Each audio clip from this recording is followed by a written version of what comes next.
नमस्ते दोस्तों, आज की कहानी है श्री कृष्ण और शिशुपाल से जुड़ी हुई। शिशुपाल वध महाभारत का एक प्रसिद्ध प्रसंग है, जो श्री कृष्ण द्वारा शिशुपाल का वध करने से जुड़ा है।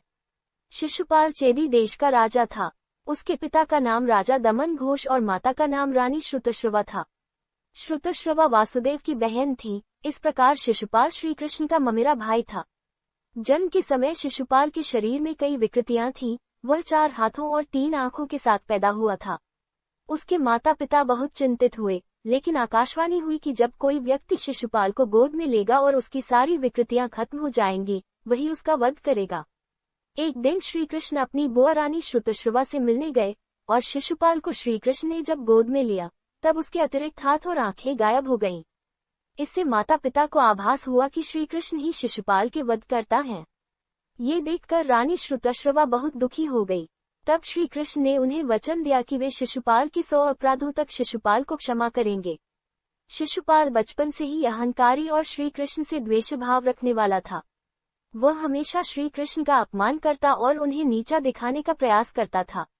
एक दिन राजसूय यज्ञ के अवसर पर पांडवों ने सभी राजाओं को आमंत्रित किया। यह यज्ञ युधिष्ठिर ने करवाया था।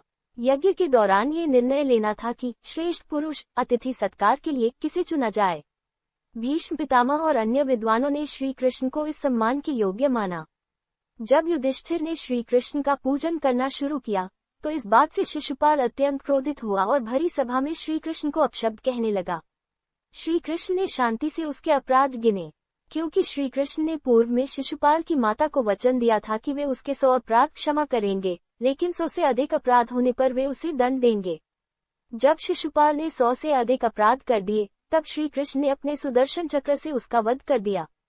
जैसे ही चक्र ने उसका सिर काटा, उसकी आत्मा श्री कृष्ण में विलीन हो गई, क्योंकि शिशुपाल का श्री कृष्ण से घृणा भी एक प्रकार का एकाग्र भाव था, जो मुक्ति का कारण बना।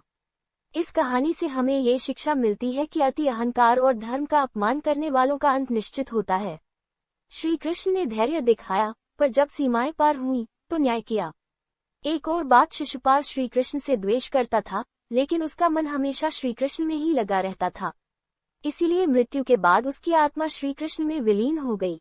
इससे हमें सीखने को मिलता है कि अगर मन एक ही स्थान पर लगा रहे, तो वही ईश्वर तक पहुंचा सकता है, चाहे वह प्रेम हो या द्वेष। दोस्तों, अगर मेरी कहानी आपको पसंद आई हो तो प्लीज मेरे चैनल को लाइक करें, शेयर करें, सब्सक्राइब करें और हाँ, कमेंट्स